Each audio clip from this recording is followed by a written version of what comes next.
got my boy Monte in the house from BigBro24. How you doing? Man. Doing well, man. Thanks nice for to meet coming. You guys. Very nice. Of course. Thanks for having me. And so Monte and Bryan right now, they are having the Maker's Mart Old Fashioned. Gosh, I can't even think of it right now. There's a lot of M's. Yes. It's like Monte, Maker, Mark. You know what I mean? It's like triple M. M to the cube. Yeah, M cubed, right? Yeah, M cube. And then I'm having the mocktail equivalent. Cheers, Monte. Cheers, guys. Thanks for coming over. This is really good. Oh, nice. Really? Welcome. Yeah, Welcome to the club. I can't believe that. And now I'm having the Ritual Whiskey Alternative Mocktail. So this is really good. It's just nice because, you know, the whole point, like, you can still have fun drinking. It just might not be be zero proof. That's all or right. non-alcoholic. Yeah. And I don't want to give up on my friends who are the messy party animals. Right. I'll say I'd love to shout out the people who I used to work with who put me on to Old Fashions. Back when I was selling Gore-Tex fabric to the military, we would travel, and the first time we traveled, they were like, all right, we're getting Old Fashions. And I'm like, what the hell is an Old Fashioned? They're like, oh, this young buck doesn't know what the hell an Old Fashioned is. Get one right away. And I took a sip, and that's what we drank ever since. So shout out to Gore. Shout out to Gore. Hey, so that was one of your first jobs? Yeah. So fresh out of college, after I got my mechanical engineering degree, well, actually, I'd say the middle of my senior year is when I got offered to work for W.L. Gore and Associates. And my first job was starting off as a process engineer. Right. So all of the processes that go into laminating a fabric to a polymer to make it waterproof, I was supporting those lines. Gotcha. And then 2 years after that, I transitioned into sales, where then I started selling the Gore-Tex material to the military. So, gotcha. Yeah. And you're from Bear? Bear, Delaware, yeah. It's so funny because I'm like, he looks like somebody that would be from Bear. He's like this mountain man. I mean, Bears are kind of like, what's it like in Bear? Yeah, it's pretty suburban. Not too much going on, but the University of Delaware is in Newark, which is like the neighboring town to Bear. Right. So if I were to recommend anybody to do anything, it's either the mall or go to Main Street where the campus is, because there's more like bars and things of that nature out there. It's the hub of everything. Yeah. Did you say Newark? I pronounce it Newark, and see now this is a big thing because people from Jersey, they act like the W isn't there. Like they just say Newark, and I'm like, nah, it's Newark. It's two syllables. So Newark, Delaware. Yeah, that's how we pronounce it. Which is remember Alyssa thought that she said Newark instead of Denmark. Oh, is that right? She was like, she's like, where's that place again? She's like, I think it's voted like it's the best place in the world to live, and she's like Newark, and they're like, New Jersey, and she's like, no, not New Jersey, and they're like, well, Newark's in New Jersey. Wait, was that in the show? It's in the show. Oh my God, I haven't seen that. See, you haven't seen the show yet. Right? No, dude, like she was chatting to Taylor, and it was one of the other girls. I don't know if it was or Mirror, I forget who it was, but they were like, no, Newark's in New Jersey, and then she's like, oh, I mean Denmark. And she comes up with Denmark. Oh boy. Okay. But yeah, she makes a lot You're so funny. It's just like I don't know what to say. Stuff, and it's just funny. I mean, because she did make a lot of all the geography stuff, which is a lot of it's in this episode. Yeah. She thinks that London is in France. She goes, London is in France, right? And then there's a whole conversation with Turner about New England being. She goes, New England, is that a state? Oh. And he was like, and we're not like putting her down, We had a conversation about everyone. Yeah. It was like, it's fun, it's endearing, but you're also like, some people really do not know their geography. Wow. I mean, look, man, I can't write a paper to save my life, so everybody's got their strengths and weaknesses. Cheers to that. Cheers this to that, is the man. Mechanical engineer. That's right. I feel you. We both have something in common. Yep. You quit your technical degree, or Yep. I guess you didn't quit it. You got the degree. You worked in the industry. And tell me what kind of motivated you to take that leap of faith. Yeah, for sure. I mean, I think I just started to try to evaluate my happiness on the 9 to 5, like working in that job. And I think every day I started to feel like I was getting further and further from feeling like attached to the outcome of the work. Like it just felt as if I was doing tasks that I wasn't very, I didn't feel like I was being fulfilled by the work that I was producing. So eventually I started asking myself, like, all right, who is Monte? Like, what type of person am I? You know, I tend to be more outgoing. I like to have conversations with people. People have told me that I'm easy to talk to. So I started thinking about what I could do that would allow me to utilize those skills, like those natural gifts. And, you know, I think the word sales came up at some point.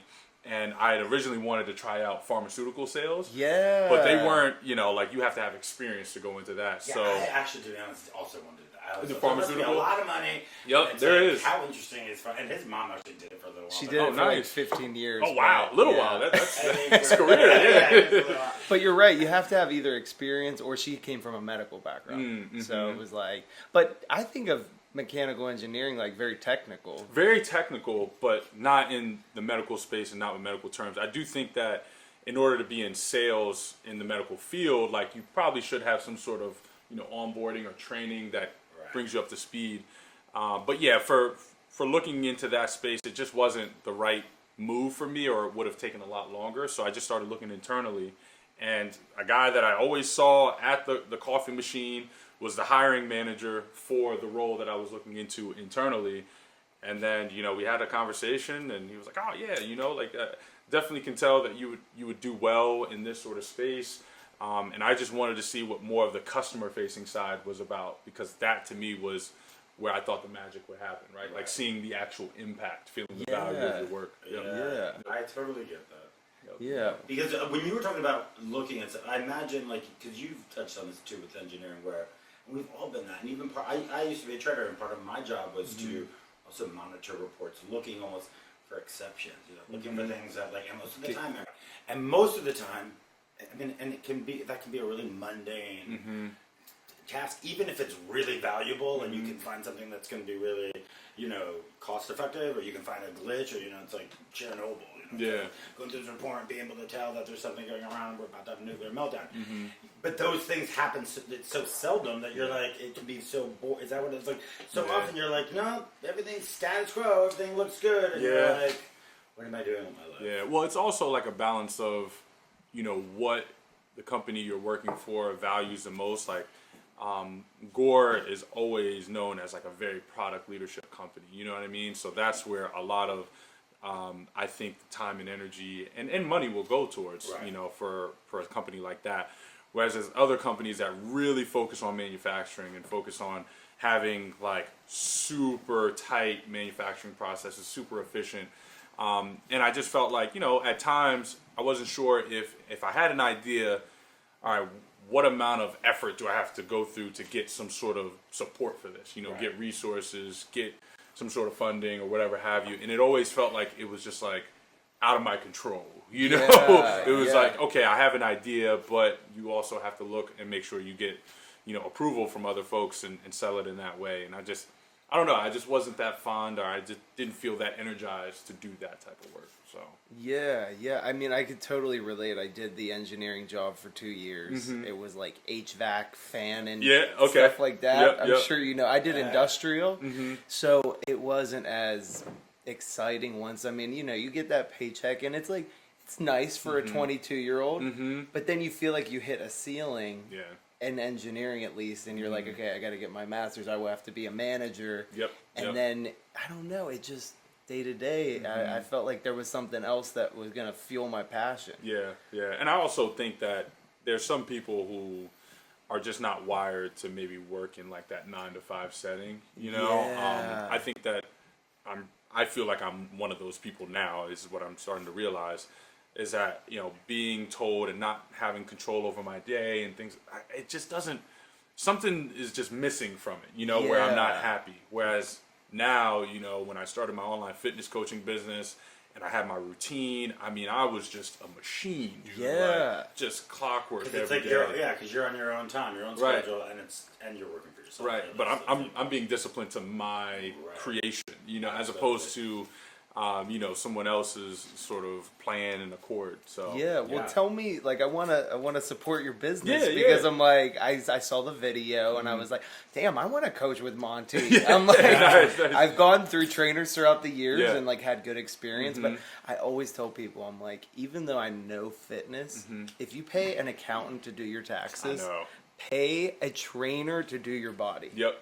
And just long-term health, not just talking about looking good.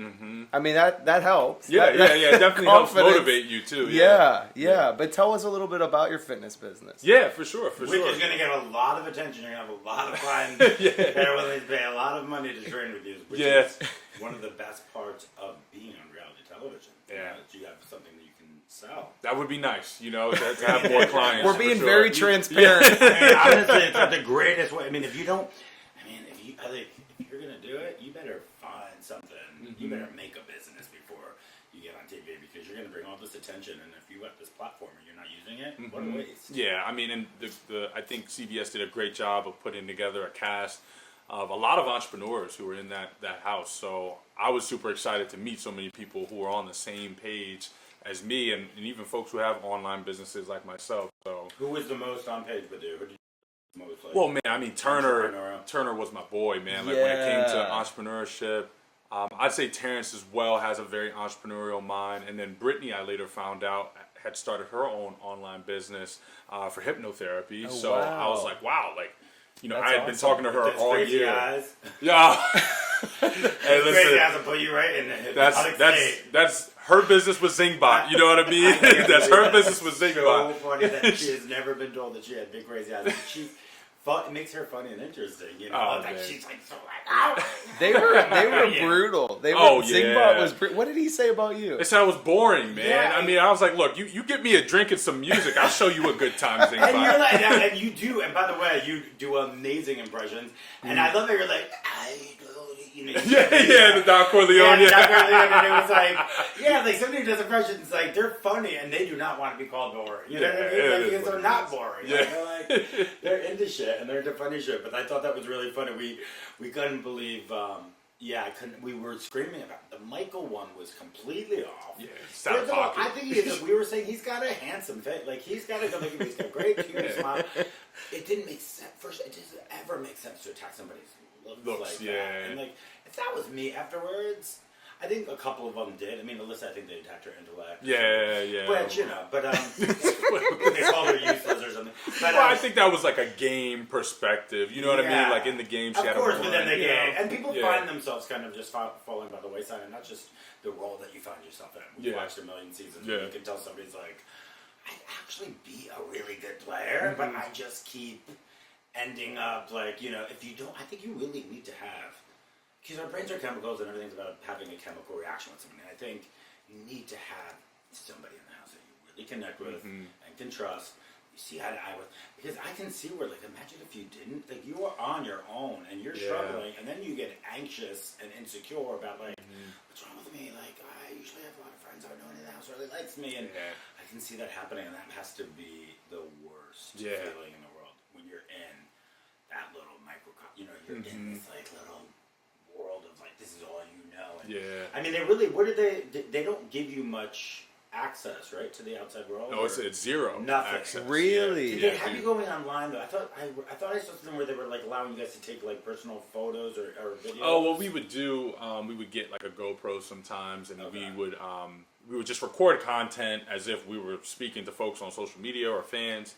But we never had any sort of idea what was being put out. Or they would take that. They would then take all that content. This is from their perspective. Yeah, exactly. I see. Because we actually had a conversation. I was like, because I've watched Big Brother even in the UK. I watched it forever, and the UK Big Brother is so funny because they're not even allowed to. It's a totally different format, and they weren't even allowed to discuss nominations. Oh wow! And if you got caught discussing it, because it was the public that voted, and each person would go into their room every week and secretly put 2 people up for nomination. Wow! And then whoever had the most votes, and if you were discussing it, they would punish you with things like no food or like no cold showers and shit, or like everyone's on slot for. I mean, with one person talking about it, they would actually punish the whole house. Wow! And it was such a mindfuck. I mean, that show was such a mindfuck. No, I was. It's just interesting to be in a place where you can have any contact with the outside world. Well, it's funny because after I get out, I'm just sort of curious. Yeah, you're bombarded with how well the show did. People asking you about very specific things that you may have done or said in the house, like, and it's just like I don't remember, and I don't. you know, like, I don't know how it was viewed and what context it was taken out of. Like, you were just overwhelmed with all this stuff. I mean, it's been 8 days since I got out of the house. I still don't feel like I'm really back to normal yet, or I have something established. Like, man, I need to drink more water. I need to work out. I need to wake up at a certain time, and I'm not doing any of it. So, you know, it's almost like an extension of the house, you know, being out. But it's great. I mean, it's like the aftermath. Yeah, right? Are people coming? Because, I mean, by the way, we loved you. Oh, thank you, man. Like, we wanted, you know, it was always like, you know. We wanted you to win at the end. We were like, even though our boy Turner, you know, like yours, we were like, I'd be honest, and no offense to it, I was always saying, you know, it has to be Monte or Turner to win. I loved you. Turner had won me over when he did that whole standing up for Taylor thing. Yes, 100%. I was like emotional. Like I got like choked up.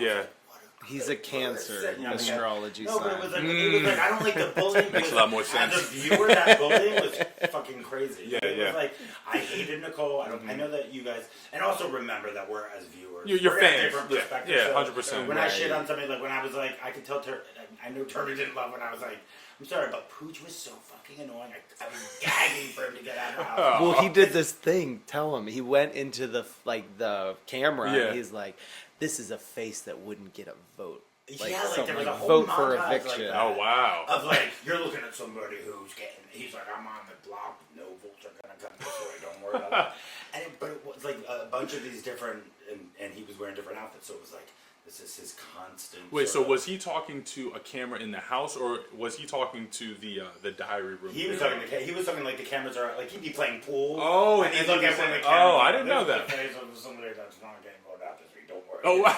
Things like that, and you as a viewer, you're like, oh my, you know, the had a field. Oh, I'm sure they did. Because as they're building it up, you're like, not that they know because it's a lot of eviction, but I was like, they love this because he's just setting himself up to look like such a fool. Yeah. And how do you not, Pooch is a charming, good-looking guy. You can tell he's sweet as long as he's got that, sweet smile. And everything. Of course, he's a great guy, and like you only see. But when somebody's so arrogant and puts themselves on the block like that, and you're like, I thought that you were a fan, like. You never put yourself in the You never volunteer. Not that early. Not that early on. Yeah. Especially when you're also that type of person that's going to have a target just because you're charming and you're kind of cute and you can see people are gravitating. Like that's, you do not want to be on the block. They'll be like, get rid of that guy right now. Like he's got too many friends already. Yeah, I mean, Pooch knows that. I mean, biggest and probably the most important blunder for him because that's what led to him getting out. If he didn't volunteer himself, and I don't know where the hell he got the idea from. I think we talked about it before, but it's still a little foggy. But yeah, man, we looked at that situation like, man, Pooch, and that's why we coined the phrase, you pooched yourself afterwards. Cause, and Nicole pooched herself after. But you know what it was? You know what Pooch was? He was so gassed up on himself that I think he was like, let me do this. This will be a resume. I can say, oh, remember when I volunteered to go up? Like, he thought that was going to be, like, ammo for later on. Yeah. That's at least what I think Well, I think when I heard, we kind of talked about it, and I think his perspective was because he was picked as backstage boss, he was trying to make up for it by assuming that he would have been on the block anyway and trying to get ahead of it, which I did in the game as well, but with people I was aligned with. You know what I mean? As opposed to just, folks who...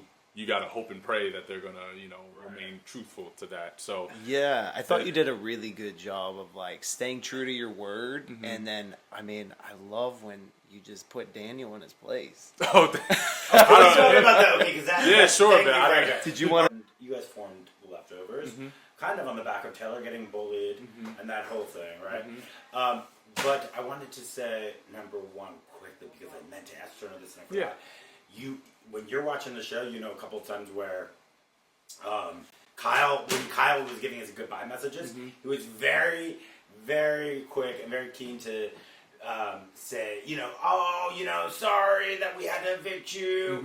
I started this alliance, the Leftovers. A couple of times he took ownership of. I started this alliance with so and so, and you're like, did you start? So I want to know, who would you say created the Leftovers lines? Who is responsible? Who is primarily responsible? Who's that? Oh man, it's tough to even say, man, because first of all, I'm trying to remember that conversation that we had in the HOH room where it was myself, Turner, Joseph, and Kyle. Right. So to me, it's sort of a tie between Kyle and Joseph because Joseph had put together that, and at least from the information that he told us, he put together that Amira had something to do with Pooch being evicted the week before.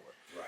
He, noticed certain things about, her actions after Turner had won that HOH. Right. So he gave us that information and also confirmed, like, hey, like I'm getting a read on her and I can tell when she's lying, whatever. Like he gave his read. That started the conversation. This is just how I remember it. Again, I haven't watched the damn show yet, so I could be completely talking out of my behind right now. But what Kyle did was he received that information, not the information about Amira, but more the information about a potential alliance outside of the 7, leftovers who were considered leftovers. He had brought that information to confirm, I guess, what Joseph was already assuming, which is that Amira's doing some sketchy stuff, like she's the one who got Pooch out last week, we need to go for her. And then Kyle then comes in and says, all right, not only that, but I hear that Amira is a part of this bigger alliance that does not include all of us. The 4 of us here are solid, from the Oasis. Who do we bring on now to make sure that we have, enough votes to move forward and people to work with who we feel like we can trust? Gotcha. Okay. So that's how it was. Yeah, because because the whole drama with Taylor started, from what I remember, with her trying. I think because you were cheers again. You were in well with Paloma, whatever, and then didn't Taylor tell you Paloma's in this whole thing and they're going to be going after the guys? Yep. And that was the beginning of the girls being like, but they didn't. Why wasn't she ever even included in the beginning? See, that to me is the thing I am most confused about. Yeah. I have no idea. You have no idea. What that to me was because I knew that the women in the house were very passionate about wanting to have a woman win this year. Completely respect it, completely understand where the motivation is coming from. But then to say that and then to not band together as many women as you possibly could in the house to join forces, especially Taylor, who was a strong competitor, somebody that, just strong woman, confident, somebody that could do a lot of damage in the game. And for them to sort of keep her on the sidelines, I mean, even after that first week, I think all of us, me, Kyle, Joseph Turner, everybody had said, the biggest blunder was them not bringing her in even after that first week, and making sure that she felt included in what was the Girls Alliance, which I had no clue about. But at the time, I still thought it was a blunder. And you know what? Girls Alliance, that's pointing right at her. That's an attack. That name is basically saying, because you are not a girl's girl. Yeah. You know what, as a viewer, and Ryan, you can correct me if I'm wrong, or if you remember watching this, she was strutting up and she was doing her walk. And that was when she lost the girls, because all the guys were like, oh my god, and Taylor was like, well, I'll do a little of this, a little of that, and she's going down. She had this red bikini on. On the pool table, yeah. All the guys eating at the palm of her hand. All the guys eating at the palm of her hand. I'm sure you like that. Oh, I do recall. I do recall. The girls were all looking at her like, bitch. Wow. Bitch. Yeah. Wow, I didn't see. They were definitely you were supposed to be because they, that's how girls are though. They're like, if you're a girl's girl, you're not going to try to get all the attention from all of the guys. You know what I mean? It should be kind of fair game, I don't know. That's just because I have a lot of girlfriends and I watch the dynamics of girls, and it's if there's a girl that's kind of really flirting with all the guys and getting all the attention, the other girls aren't usually that keen on them. I mean, that's interesting, man. Up and it's not something that has nothing to do with whether they are a girl's girl. They'll make that decision. But my thing is who the hell cares? I would have been looking at it very objectively, oh, okay, well maybe this could be helpful because she's got the in with the guys, and bringing her into girls. I'm sure that she would be just as passionate about seeing one of us as women win the game. We can make sure to work with her as somebody who can help us achieve that mission, as opposed to somebody who's hindering us from doing that. To me, I still don't really get that, and I still have yet to watch back that first week. So it's still even I've been hearing things about how bad it was, but I haven't really seen it. You know what I mean? You gotta watch it. You have to watch the scene where the scene where she's attacked by Dan. Well, the whole thing where I think you guys are praying for Nicole's mother. Yeah. So when you watch that, that was where you get choked up because she is literally trying to pray for Nicole's mother, and Nicole's in there creating this narrative of her being, she's so fucked up, you know, all this crazy stuff, and it's like, she's over here, and Nicole think, you know, she's about to go after her and stuff, and Nicole's out there praying, and you're like, this is so fucked up. But you know what I have to really touch on, which is basically the flip side of the girls. So Michael not being included with the boys alliance, how did that happen? Because he's gay, he's very, and gay guys are very close to girls, and they are, you know what I mean? Like, they're always saying, like, you know, what's his name? There's somebody that was joking that they were like, I've always had marriages between a woman and a gay man. And, like, and it's like, I always think that's so funny. It's actually one of the guys from the Matt Rogers from Culture. Another podcast. Oh, okay. Do you think that factored in? Like, he's going to be close to the girls. We can't trust that he'll want to be in a boys' alliance and want to not share information with them. Is that something that you guys, anybody discussed? Did anybody? Because I'm not saying, listen, we got to be honest. That's a rational, logical view, even if it might be fucked up to like leave somebody out because he's a guy. He doesn't want to be made feel nuts. Like something like goes back to the playground where you're like, oh, the boys don't want to play with me because I'm a little bit like you know, maybe effeminate or I'm a little bit. So what do you think about that? And what conversations happened in the house about that? Because clearly that came up. Said, you left me out of the boys' alliance, so that's why you're getting fucked now. Yeah. Well, I mean, to be clear, he was left out. As far as the reasoning behind that, I will not close off the potential that there were some unconscious bias that were, and things subconsciously that were happening, informing that. Now, what I will say is that I wasn't very direct in like choosing the member, because I didn't think that an all guys alliance would really make sense for my game. Like, I just socially just didn't think that made a lot of sense. So that's you're good why, with the women too. What's that? You're good with the ladies. Well, I mean, you know, you have a fan club in Denver. Is that right? Yeah, I was at a wedding this weekend, and these girls were like, "You're interviewing Monte? Oh my god, can you show him my Instagram?" I'm like, I think he's got a girlfriend. I think I got a girlfriend. Hey, but no, I'll send you their DM, or I'll send them your way. Hey man, there are gonna be girls throwing themselves at you. It's gonna be crazy. Yeah, because like you came across so well on television. But anyway, so go ahead. Finish what you were. Well, I just want to address that you know I am single. But good. Just we'll plug them up. We'll plug them up. TAYLORD _FIT _ Taylor. So that's basically you saying. So you are not gonna have something with Taylor outside the house. I saw she was taking Joe on a cruise, and I have to hear, what did you and Joe, when you first saw each other, you guys must have laughed. Oh man, we giggled, man. Then like, dude, get Eskimo brothers. After 3 months. No. The crazy part is that I had no idea that he or her felt any way short about each other. You know what I mean? Wasn't talking about it? No. I mean, honestly, I had no idea either because I didn't keep up with the show. Like he did. Because she got really upset. That's why she got so upset when he left, and they were saying, you know, he got desperate when he was outside, and he threw her in her game under the bus or whatever. Yeah. That's why she was so upset, because they did have something, but I don't think they ever got physical. I don't believe so. I don't remember. And that's what Taylor told me. I never saw them make out on the show or anything. But you guys, oh my god, it was wild. I was like, they are like, we need this. We're going for this. So you did that. I mean, was it proper? Did you guys? Can I ask? Was it sex? It seemed like you guys had sex. Yeah, you know. Say no more. CBS. Yeah. So we're the same CBS. Let's move on. Let's talk. Move on. But anyway, so you and Joseph see each other. Yeah. And he's cool. He's like, dude, we're good. Yeah, no, Joseph and I didn't really know. Yeah, I had no idea, dude. Okay. I had no idea. I mean, honestly, I saw from Taylor's reaction that she was definitely emotional to hear that Joseph had said things that would sort of incriminate her game. Right. But he also said that about my game, about everybody else's, and he had to, and that's what we later found out, and now definitely know. But I never really got an indication that there was anything like romantic per se. Like I definitely saw that she felt for him as a friend, but never saw anything like romantic. So that's why, like, you know, because if that were the case, I am like, I'm all about, making sure that if I'm friends with somebody, I'm not gonna get. See, I don't think the viewers understood that, because he would be in the diary room saying like, you know, I really like Taylor. She's gorgeous. Oh, wow. So he would express stuff like that, and she did because the producers are acting them. But you never saw it together. It was like in their head. Oh, okay. So they were we got to see their it. thoughts, but you guys obviously didn't. God, no. Yeah. I guess and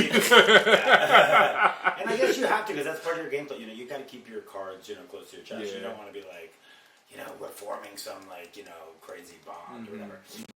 And how did you? But okay, so leaving. And sorry, like this is what people care about. Yeah. And I care about it because I love the two of you guys together, and I was like, what a power couple they could be. Did you have real? Did you form real feelings for Taylor? You did. Okay. Well, I'm saying that when we first, I've always every week felt like I was getting closer and closer to Taylor and understanding her as a person. Right. Now, granted, like, you know, when we were friends, I definitely felt like, okay, there's some things maybe I'd want to talk to her about, but like, you know, at this point, we're still playing the game. I don't know if like this is even worth mentioning until after the house or whatever. But then I think, you know, as we got closer and, you know, you guys saw what that time frame was like, I felt as though maybe I had to be a little bit more vocal if I did feel like I was hurt by something she did, or, you know, felt like I wasn't understanding where she was coming from with her perspective. So I felt like those conversations had to be had. But then at the same time, you're in this game and you're trying to balance, okay, there's personal and then there's game. Right.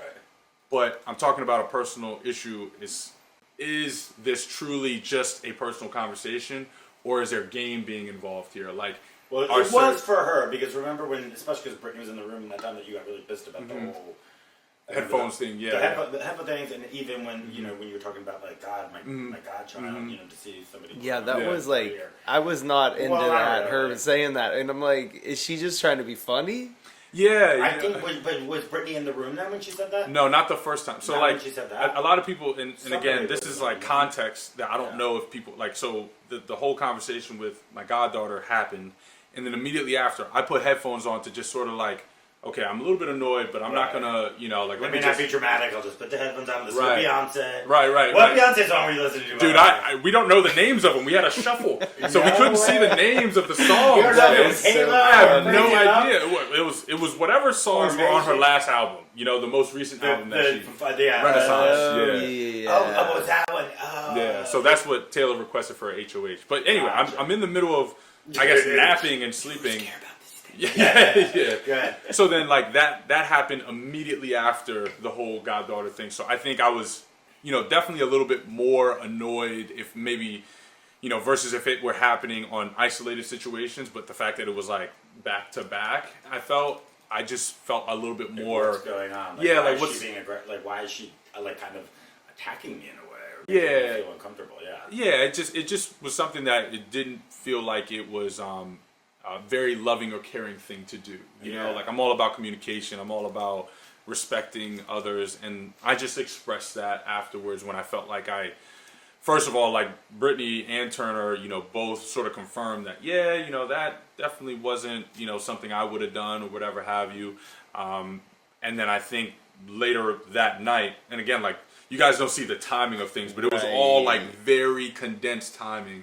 Where like the goddaughter thing happened, the headphone thing happened. Like I went downstairs, literally Brittany came down, like, oh, how'd you sleep? And then we talked about it. And then right after that, Turner and I talked. And then later that night when I finally had some one-on-one time, I had that conversation. So a lot of people miss that context. So well, you know, because it's crazy because you know her, Michael, and Brittany, you know that they formed that they were something for sure. Early on, the same way as like. You guys, and so I think that was. I do think when Brittany was there, I do think that was her trying to play. Let me act like I'm, you know, hard, and that like I'm not like under his spell. Kind of thing. I wanted to show her this, and I do think that was unfortunately you were the victim of her kind of, you know, trying saying whatever I wanted to hear. Yeah, and it was like a bit of trying to, you know. What did she say that in the DR? She says she goes, you know, because she said she was like, oh, I guess I'm back to being, here it goes, the narrative is back to being like cold, bitchy Taylor, and she's like, then she even says it, but then afterwards, after you were like, so I don't think we're gonna be sleeping together, and she's like, oh yeah, right, you need a night to yourself, right? I get it. Or you said you need she your says, space. You know, like, oh yeah, you were like, I think I need my space. I get it, of course. And then it got to the diary, and she goes, it's time to tag. She's like, we said this, she's like, it's time to tag Cole Taylor back in and take home that bag. And she did take home that bag. She sure did. And I cannot. I love that you just found out Dude, that she I said that. Dude. Are you glad you came here today? Oh yeah. Well, I don't know if I am anymore. I don't feel so good about myself right now, guys. Honestly. Well, because it was during that when she was like, I was just trying to not let Brittany think that I was just like, there was more, I was trying to keep her kind of whatever in the dark about how close you guys were. But Turner was so close to Alyssa and saying like he would never vote her. I was kind of like, Turner, if you would have actually, because I know that he wanted to do your work and he was really like, you wanted Alyssa out and you wanted to keep Taylor there, which I actually thought was personally not a good game move because I know you were close with her. You were close with everybody. I felt like you had great relationship. That's why it was such a great part of your game. You deserve to win. I think Thank you, man. I appreciate it. Understands that she had an amazing speech at the end. It was empowering.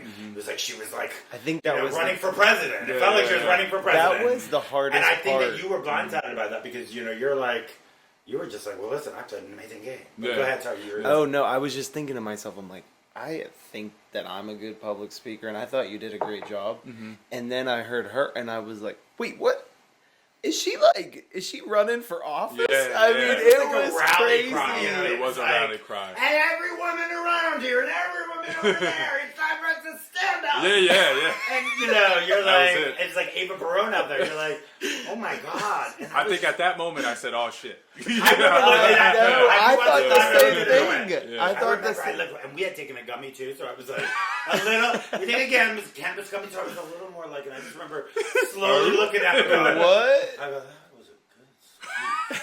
I did. I remember I was like, it was a CBD sleep. Yeah, thing. I was was like, trying to she go blindsided me. I was like, that shit was real. I was like, I can't believe how good that speech was.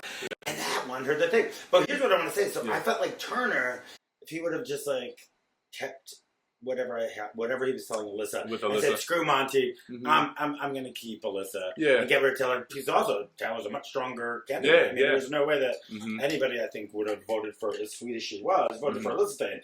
And then I thought, and if you had kept your side with Turner, you would have won. And if both of you, but I don't know. If he had done his and you had done yours, you would have won apparently because Turner said he talked to everybody and, Michael was managing that jury. Michael was trying to get the jury Michael was getting the jury against, trying to get him a little bit against Turner. Oh, is that right? Oh, because of the comment. Yeah. Even though it was you doing that and backdooring him and coming up with that, and that was amazing. That was a big move. I mean, dude, you had the best resume. You honestly had the best resume of like being a good guy still.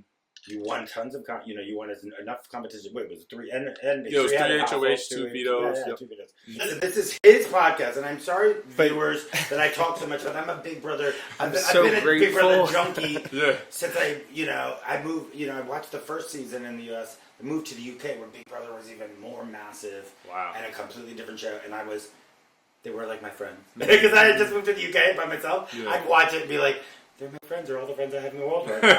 So I didn't even and I would go to sleep watching the live feeds and just be like, they're putting me I know these people. Yeah, they're my friends. I don't know. But you know what? I have to say, watching English Big Brother, because it was all walks. It was like, Geordie, people from Welsh. You learned all the accents. I mean, it was probably the most educational thing I could have watched. Wow. As far as it's like an anthropological study, Even you guys, I mean, you were such a great cast where I felt like everybody was from a different background, but then you and Joseph had similarities in training and having the corporate job, and then I think Turner just being peace and love. Oh yeah. And then I mean, not that I have to go on and on about the cast, but I do think the crazy thing is I'm like, I can't believe that you didn't win. I can't believe it. Can I ask you a question? Being shocked. Did you feel like you needed to bring Taylor because she's a black woman, and you were like, I feel pressure to bring Taylor to the end? Did you feel that? Is there an element of that? And you can be honest. No. I mean, honestly, man, I understand if you did. You guys gotta realize, we're in that bubble. I'm thinking about all the information that I have visible to me, all the interactions I've seen, all the things I've heard people say about one another. At that point, I felt like the most surefire bet to make sure that I win would be to sit next to Taylor, who had such, to me, compared to Turner versus Taylor, I thought I had a much greater margin between my game and Taylor's game versus my game and Turner's. I thought me and Turner, I would have to explain a lot of my moves and saying and taking ownership over things, and it would be just a matter of who believed who. Versus with Taylor, like I thought that, man, I can own all of these moves. My game is separated from hers, and I have this resume. I haven't been on the block as many times. Right. So I thought I would be rewarded for, pointing those things out that I thought the jury, especially with so many super fans in the jury, I thought that would be the reason why I would take it home. So to me, I didn't really have a lot of, and you can see, man, like I don't, I looked at people. Yeah. It was hard for me to sit here and say, like, okay, I'm going to remain loyal to somebody because of their gender, their race, their sexuality, because that can screw you over very quickly. Well, I do think that that's something, I think that that's an interesting dynamic, and I want to ask you about the cookout too, but I think, one of the, as a viewer, Taylor was happy to take you out. Taylor wanted to get you out. She looked at it game wise. Yeah, makes sense. Was strong. She was like, Monte might be keeping me, but I will take his ass out as quick as I possibly can because he's strong. And so I think, as a viewer, when you see that, you don't know necessarily. It might mess with your understanding of how close you two are. Because as I'm watching, when it came down to it, and it was Alyssa and Taylor, I was like, why does Monte want to keep Taylor so much? I was like, she is a threat. Like she's won competition. She's got this whole, because there has always been this thing when somebody has survived the block so many times. Yeah. That is a feat in itself. I mean, that is really hard to do when you're constantly being put up, whether it's a pawn or whether it's. Well, and I think that. Yeah, go ahead. No. I was just I can explain my logic on this because I am a person of reason. I always think through stuff and just make sure I have a reason. You're the engineer. Yeah, that's just how the brain works, man. I don't know. Dude, it came across solutions driven. He's so smart, so intelligent. Like he's got everything out of your mouth just comes out and it makes sense, and it's like. Well, thanks, man. You don't even stumble over your words, but anyway. I appreciate it. But yeah, so when I was thinking about Taylor versus Alyssa, this is when 5 people are left in the house. So the following week, I have to make sure that I am in the best position to be safe, right? So I think about what happens if Brittany wins.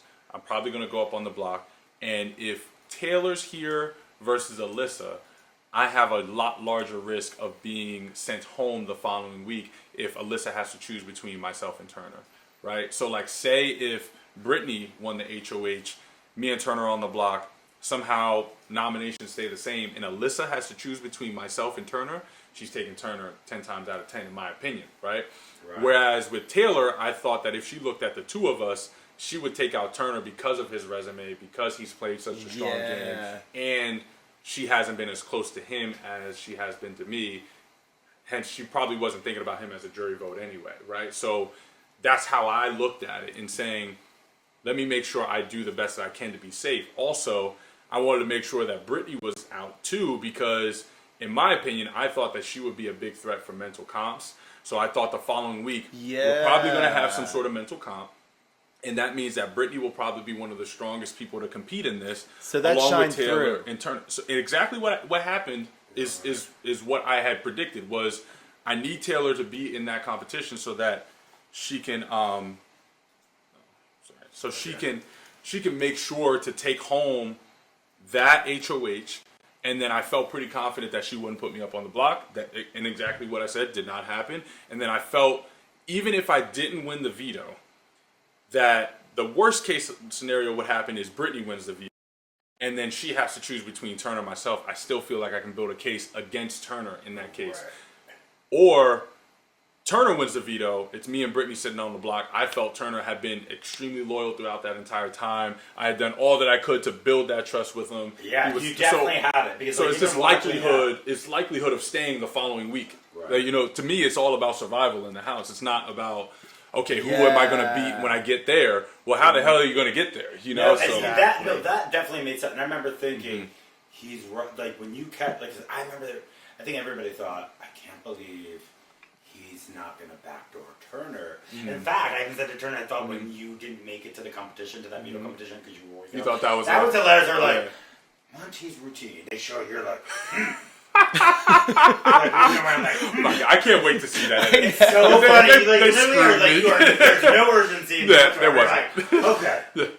What did I do? I glass. Yeah, use the bathroom. Yeah. You were just like, I'm gonna brush my teeth. Like, it was so funny watching you and like the way that they edit it. But like, anyway, so wait, I was gonna say about I was like, God, I can't believe he's keeping Turner, but I was like, he's right because Turner will keep him. I was like, he had the best. It did make sense to me, but I did question it first. Okay, but let's go to so on that funny, hilarious competition that I could not believe when it said you had 12 seconds. You were just. I was like, does it take 12 seconds to walk down those stairs and get out there? No, they're not. They clearly didn't communicate the time. I was told when I started running down, I was told I had 5 seconds. So that's what happened. I tried to make it down from the HOH down to the backyard in 5 seconds, and I couldn't make it because it's impossible to do. Yeah. I would have to jump off of the damn ledge, so that was not going to happen. And honestly, like in that moment, first of all, I'm not good at other people telling me what to do in general, but waking me up at 5 a.m.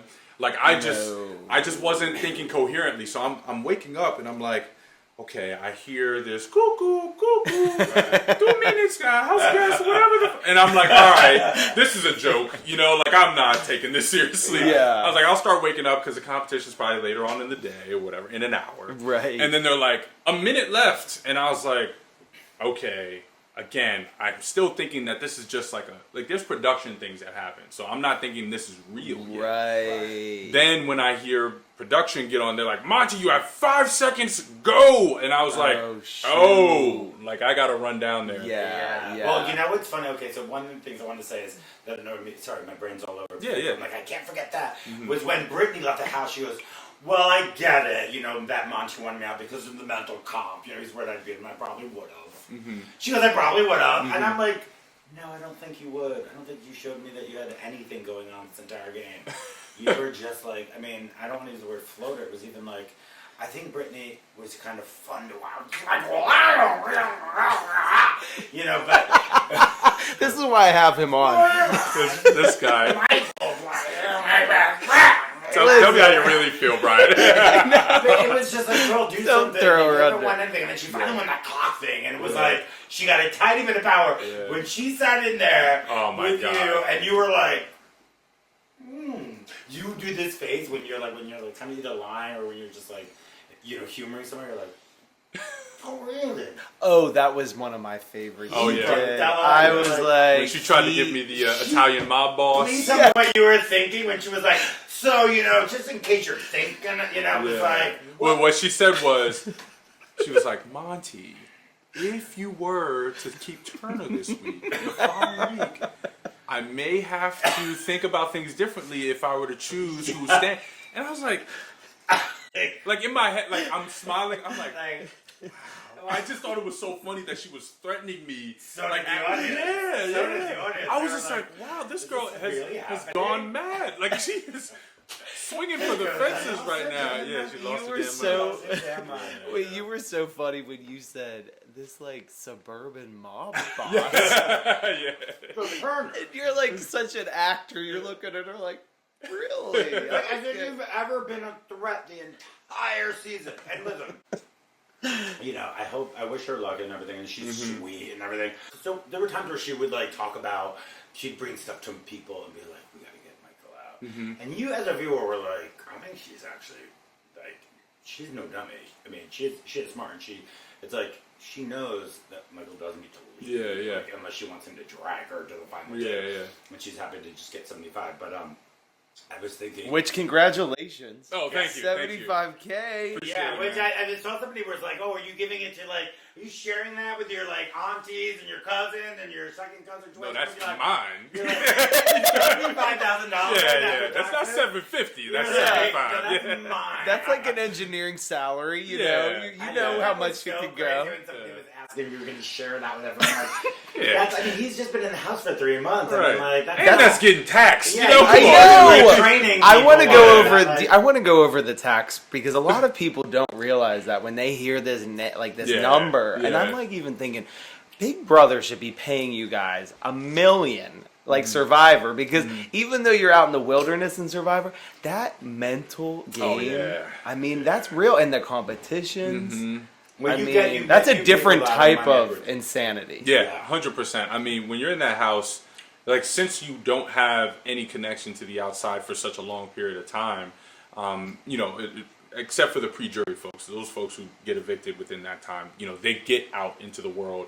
But like the people who stay and go to jury or make it to the end, like, dude, that's a long time where you're not sure who's watching, you're not sure what the perception is of you. And honestly, like, there's avenues and people that you would usually talk to when you're going through some things that you can't talk to right now, you know, which is a whole nother dynamic.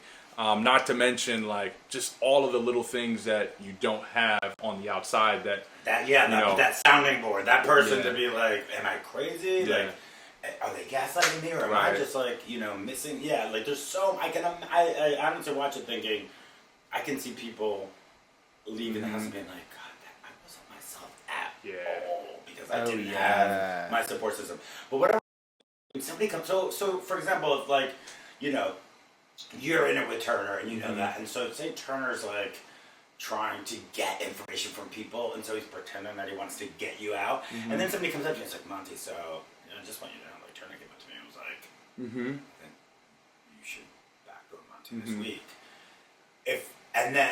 Because I'm likening this to, I think Brittany was saying, because people did go up to Michael and say, you know, Brittany's actually kind of campaigning to you need to be taken out, and you can see Michael was like, oh, you know, he definitely was but then Brittany was putting it out like, well, I told Michael, you know, I'm gonna say things like that to people to get their trust, and like, but it was like, I kind of believe that though, because they were so tight. But how do you decide? I'm saying, so you're a player. How do you decide? Someone comes to you and says, Turner's saying this, saying that, like, say that there's a chance that you could have been backdoored.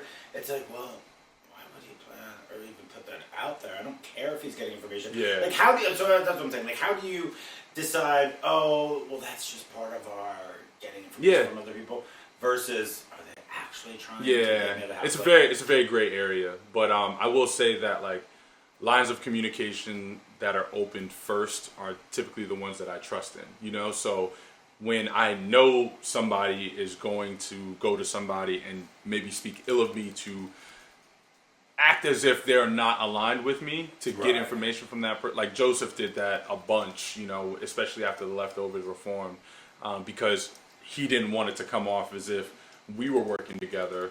And we've talked about this to this day. Like, it definitely ended up biting him in the behind later, you know, because then he wound up showing his cards. But I think that happened a lot. And I think I don't know, man, it's a touch and feel thing, but like, if somebody comes to you telling you that, hey, I did this, I said these things, and, you know, they were about you, but this is what I got from it. This was for our strategy. Right. But this is what I got from it. Then, you know, you work with it as you please. But if you're not hearing that from the other person, you know, then you know that line of communication is closed off. Right. So that's, to me, what would lead me to think, like, okay, I should probably believe this person. Hence why I believe Turner when he told me about the whole Britney thing. You know, when he came up to me and said, hey, like, Britney's trying to form a Final Two. He said this about you and Taylor. He said this about Taylor and this, you know, girls thing with Alyssa and Britney. And he was the first one to say it. Britney never came up to me at any point to say anything. Right. And it's just so, like, you just get used to seeing how people operate when they do sketchy stuff. Oh, and you're probably very observant. And you can catch on to that, where I don't know if Alyssa would have. But who knows? I mean, I want to say that she's not totally like what Turner said about Alyssa was she has her strengths. Yeah. And she's, you know, Geography's not one of them. From what I hear, it's not. But she's I guess my point is, like, I could see you and Brittany like being very observant, but then Michael's the shark, where you don't even realize that he's just like playing in the background, and then everybody's like, whoa, where did this guy come from? You know, where you make a presence, you know, being like 6'4" and being pretty I think everybody liked you in the house. Did you have any bad blood? I'd like to think so. I mean, Indy, of course, when I put her up on the block, reminded me of it every damn day. Oh, yeah. But outside, by the way, she was kind of useless. When I watched that one, she's a fan's perspective. She was pretty useless, but she was sweet. It's not what Monte thinks. When I watched, there was a thing where she was sitting around telling you about her struggles, and I was like, too bad they didn't really show that earlier. Oh, really? And they really didn't like factor into the show very much. I mean, she just kind of like complained anytime she anybody talked about her being on the block, but like there was no real gameplay that you ever saw from her. Like, it was like I felt bad because I was like, she probably thinks that she's on it. Like she probably thought she was, featured as much as anybody else, and it was like I almost forgot she was even like on it. Oh wow, really? So see, I don't know if I felt character. that. Well, for me, that's how I felt. The only reason I didn't you watch might her talking strategy. Like it was always like. There's just people that just sit around and then they hear about themselves like, why am I on the no? And then they start crying. It's like, well, maybe it's because you haven't done anything. Gotta play the game. Or like play the game or formed like right. You can't sit around and think, oh, that's I'm a girl, good I'm point. One of the girls' alliance, and then ride that to the through the whole thing and just have fun and eat and try to look pretty on TV with those those outfits and stuff that she was wearing. But anyway, I wanted to say so I was pissed when you guys got split up and Kyle went into panic mode and he broke up he went immediately to Terrence and broke up the It was so frustrating because I'm like, I'm one of those people that's like, no, stick together, like as whatever. But you could see because you guys had it better in the house, like this is when I was like, Monte is so smart. You picked up right away, I think, afterwards, like when everybody was coming in and telling stories. No, it was fishy stuff going on. They were trying to act like Joseph lost his Joseph had like a mental breakdown. That he had like some sort of psychotic break. We all love the cookout. And Tiffany was like one of my favorite people of all time, Big Brother. But it was a race-based alliance, and I was like, okay, so we all got it, and it made sense. That was like, no, fucking band together, and fucking like get a fucking win it, and they did it, and it was amazing. It was incredible. But it was a race-based alliance, and I thought, is this setting a dangerous precedent for that? And clearly, you have somebody like Kyle, who's a bit naive. He's Mormon, he's not, and I'm not talking, the Mormon community is very white. What is your take on that? Because I was like, the cookout, as great as it was, does that mean going forward people are going to have to worry about these things? Yeah. And I think Kyle did worry about it, and I think he got caught up in expressing that he was worrying about it. Like I don't think Kyle didn't say. Because I think I'm saying like the community and stuff. I felt bad for him because it's like Kyle didn't go up to somebody and say, "Let's form a white alliance." You know what I mean? And it was like more of like I that was a byproduct of saying maybe the minorities are forming an alliance, and I'm only thinking that because of last year's cookout. So, from what I saw, I don't know if there's more footage than that, but it seemed more like he was like, "You think these people are, do you think Monte and Joseph and Taylor?" And when he brought and the thing that when you watch it, you're like. There's no basis for this.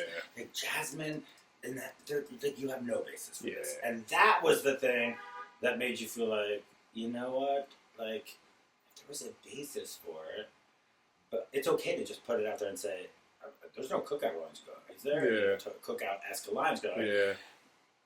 But I'm thinking when there was no basis for it, and you could say, and like Terrence had said there, it's like I've been on the block. Like there's like no one saw any conversations, and.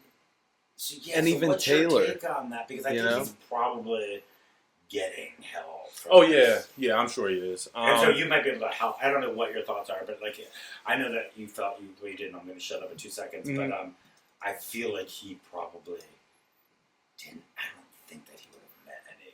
I don't think it was any. I think he was just like, could there be one? But I think it was stupid and naive. I think he's just a little bit naive and a little ignorant. For sure. What do you like? What's your take, and what did you talk to him after? So unfortunately, I don't think you guys got to see the full. I don't think anybody got to see the full picture because, once I had found out about the news that day, I had a conversation, or Kyle wanted to have a conversation with myself and Terrence, and we did it in the Have Not room, and we talked about, or he shared what he learned was now apparent. And he tried to explain himself. He was in defense mode.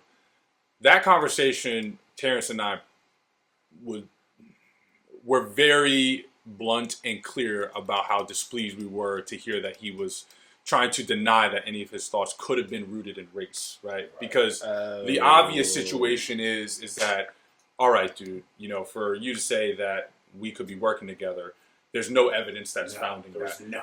Terrence wanted me out most of the year. Jasmine wanted me out. Folks of color throughout this entire year have talked about me being out. I've talked about them going out of the door.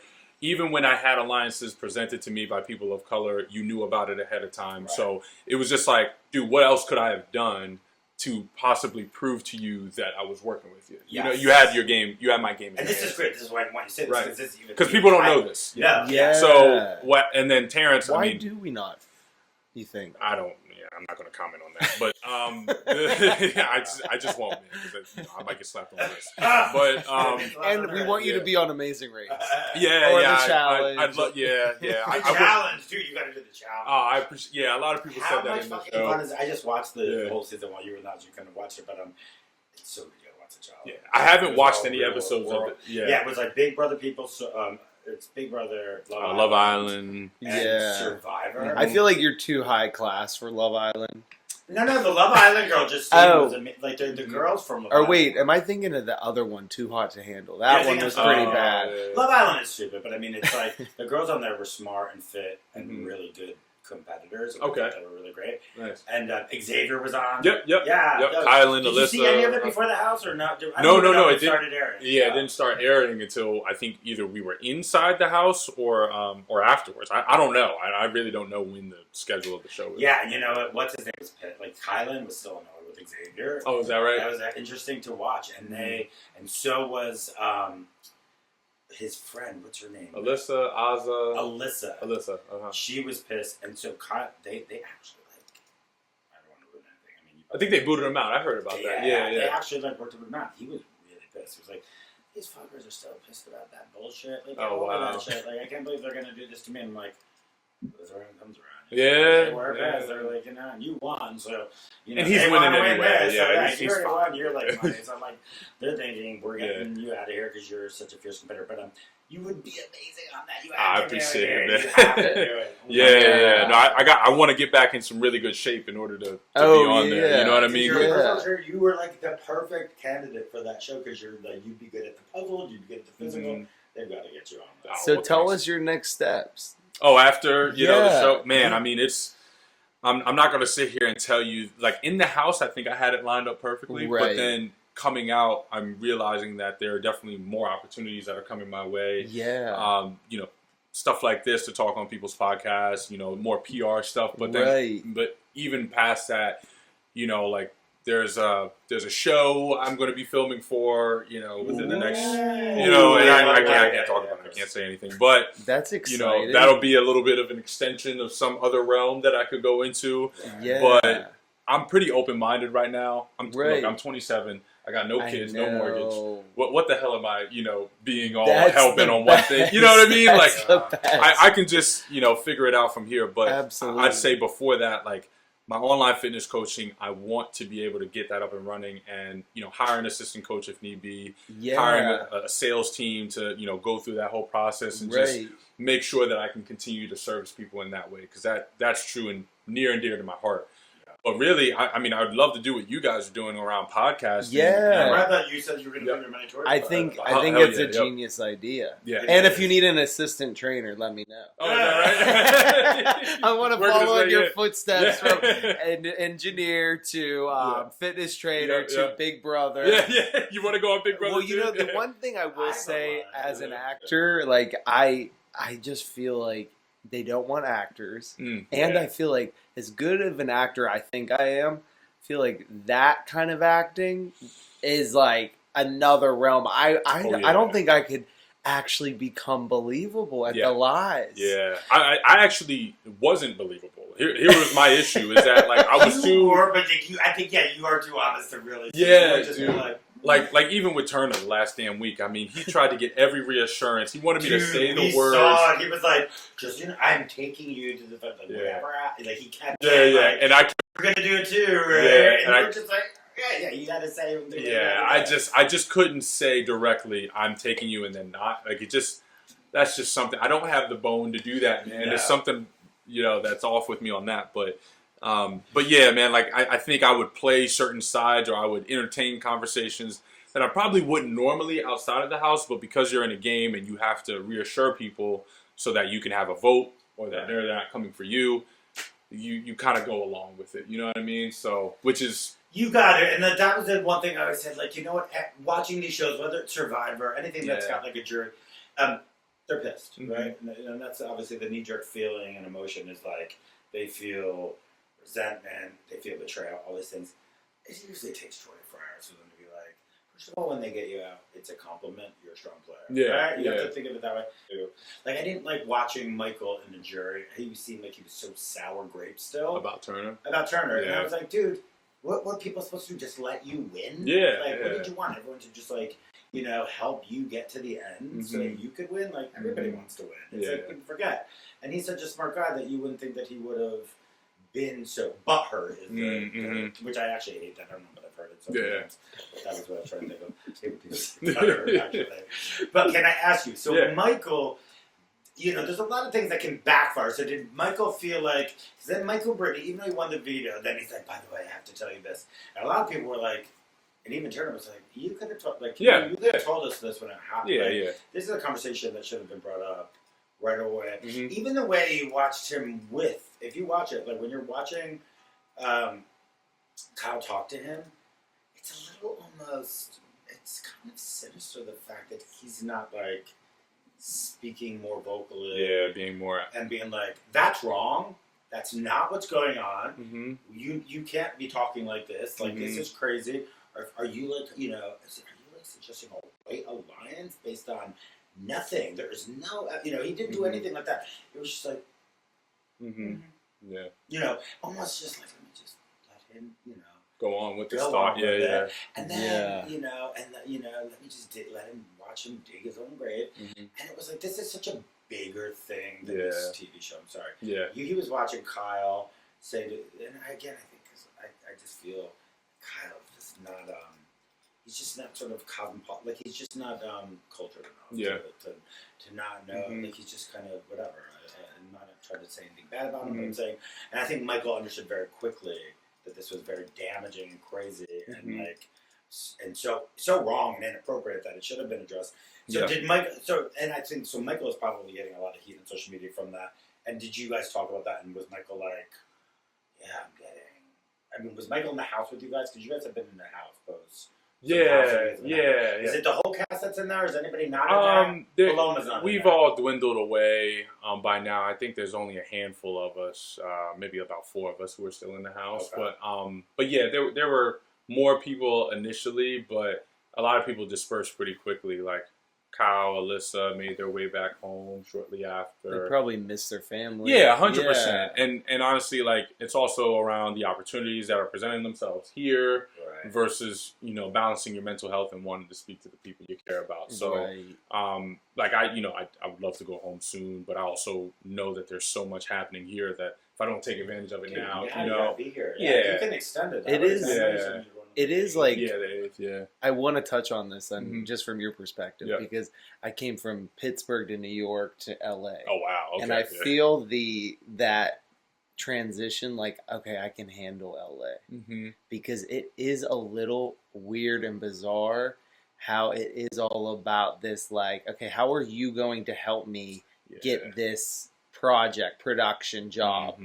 And it's like that kind of like, you don't know if there's that genuine authenticity that you get a little bit more on the East Coast. It's so weird. It almost feels like an extension of the damn house. Yeah. Dude, I can imagine. I'm like having to apply the same thought process to like, okay, this person's talking too much. Okay, like it's almost as if I'm reading like, okay, why are they bragging about themselves so much? Oh my they're god! Bullshitting. Like I don't even know if they really know Arnold Schwarzenegger. Like it's all name dropping. Yeah, name dropping. Like I'm just like I do like you, my Delaware guy. I mean, East Coast, Pennsylvania, New York, and my parents are from New York, so they're as straight as they come. Caribbean, you know? right? Well, my mom's Puerto Rican and my dad African American. You know, so like I've gotten the lesson from them. Like. You know, it's very hard to trust people, and if somebody screws you once, screw them. You know, it's sort of that mentality. You know what I mean? So So I think, like coming over to the West Coast, like I think everything from the weather, from just like the types of food that are out here, being so close to the beach, and all the views that you get. Like, I mean, just living out here sounds but there is like a little bit of a balance where you meet certain people who do tend to like want to tell you how much they can help you And it's like, all right, but what is this really founded in? You know, like that sort of thing. What's the ulterior motive? Yeah. Well, I do think it is like a, you rub my back, I rub your kind of thing. And You need an agent? I can't even imagine. Not me. I got my agent. Oh, you got people. I can't imagine.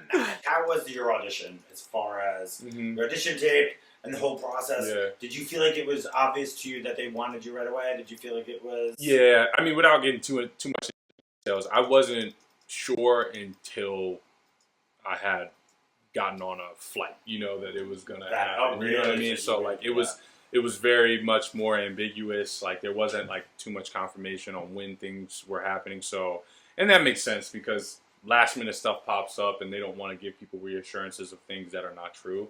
But yeah, it was pretty fast paced. I think the process started like late April, you know, and then around late June is when things started to pick up. And so later, okay. So, and was this your? So after they first contacted you, how many rounds I mean, if you could talk about this, how many rounds is it? So you go in, and there's probably like that initial, like a bunch of people. Yeah. And then it's like, what? Then they have you.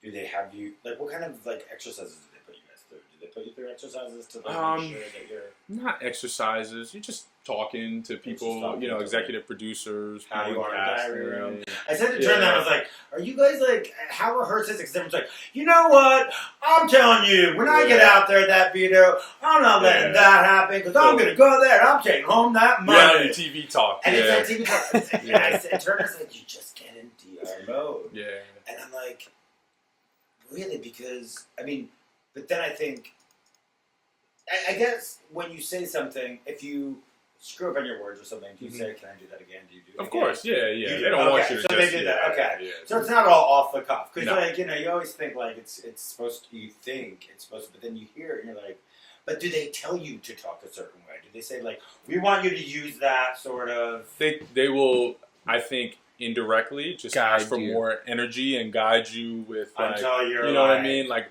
be in the moment. You know what I mean? Hey, everybody, you want to see my try drop? You know, like, Rachel Riley's like, oh my God, like, why do you say it like that every single time? That was something that took me some time. Oh, yeah. That would take me time, too. I feel like a fool to be like, who wants it? Especially when everybody's pissed that they didn't just win HOH. Exactly. And you have to be like, I just won, and who wants to see there's my like, life? Oh God! I mean, shit? I think I told you this. Like during pandemic, like it was hard to work as an actor, and I took this MTV job for Next, but it was through Zoom, and I just couldn't do it, man. It was so bad. I was like, they fed you the lines to talk about the girl that you're dating on the next bus, and it was just like, I think they didn't like the fact that I was just like, I don't find her like, she's not my type. Yeah. Right. And they're all like, wow, she's so beautiful, because they kind of want you to look at that. And I was like, it's just not my type. Like, I almost felt that would add some real to reality. Yeah. Being real, they perhaps. They don't care if she's not your type. They're like, it's good. It makes for good TV. Yeah. That's all they care. Yeah. Like, well, they were just like blowing this up. They wanted you to be like, she's so beautiful. Like, you know, because it makes a narrative. You know, you're chasing the next girl. Yeah. And it's more entertaining. Oh, yeah. You know what I mean? TV show after all. And I did love some of them. Like, I know that your like impression. Oh yeah. Can you please do that? I'm gonna go. You know what my favorite thing is when he says something like, I don't know if you feel comfortable cursing, but when he says something in Scarface, you do Scarface, right? Oh yeah, I did Tony Montana a little bit, Like, cause he says the one thing when she's like, "Hey Tony," you know, she says like whatever, Tony, and he says something about her wanting. Waiting for him to fuck her all day or something. Do you know that? Oh, line? I don't know that line, but I remember he was like, "Oh damn." Oh, what was the line he said something about?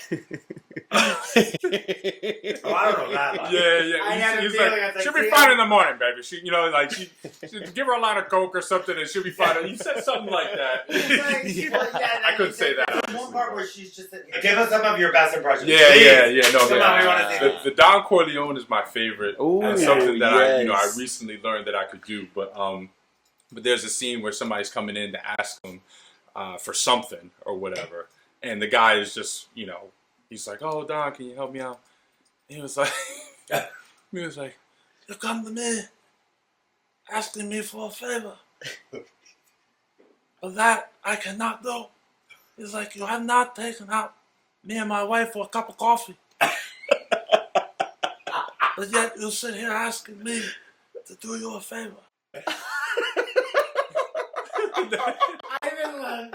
That didn't really. That was so good. That was good. That was good. And we are not bullshitters. We definitely found that funny. I can tell when people laugh at certain impressions when it's genuine and it's not. You guys seem genuine. And I love the line because I love that you even picked like you just brought attention to that loud funny that line. It's like you haven't even seen a cup of coffee. Okay, so we voiceover. You definitely may be acting. Yeah, who you knows, never man. know. I think you seem like you kind of are a little. In my opinion, I like it a little ADD.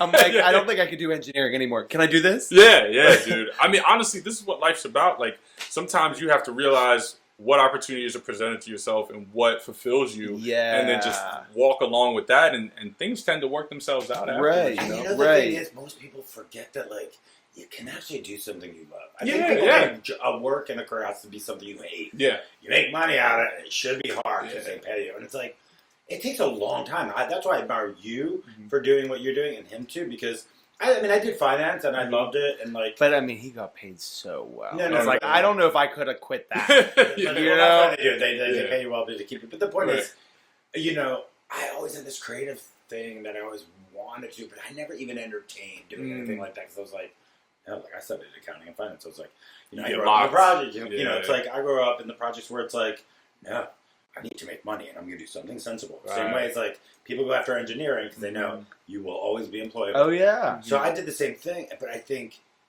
I have no regrets in anything I did, but I do think it takes a lot of courage to end something like an engineering career to go pursue what you want to do, even if it's like.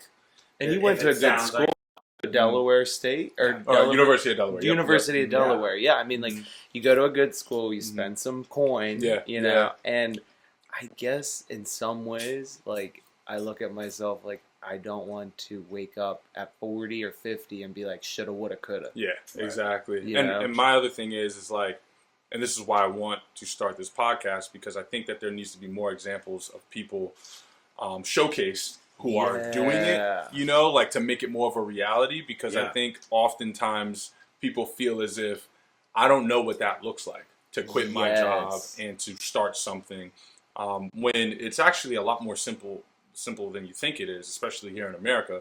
But then, you know, with the podcast, I also want to have conversations with people who may be on the cusp, you know, like people who are like, dude, like I got this idea, I got this gift I feel like I could use, or I'm not sure what the hell it is, but I know this ain't it. And like having that conversation with somebody and walking them through that, like to me, that would be my life's work, right? I love that. I love that. That's inspiring. That's actually like you'd be putting people on the right path that they should be on, because I think I always said there's first of all, like, and you're a public figure now. Yeah. So I mean, you gotta kind of, if you put the message out and you are like of some clout, is like, oh, well, you're gonna reach and help out more people. You know. Yeah. And I think that's important. It's super important. I think, and I was gonna say to add to it is that I think, especially when you're pursuing something creative, I think there's a lot of guilt. I think there's people are meant to feel like, you know, guilty or like unworthy or like, who do you think you are to be like doing a podcast or to do this or you could be this, and it's like that's bullshit. But also, not everybody is suited or would want to do it. Yeah, 100%. So if you are suited to it, you should pursue it, because guess what? You might have in your head like, well, everybody wants to do that, but guess what? Not everybody does want to do it. Not everybody's cut out to be a public figure. Not everyone's cut out to.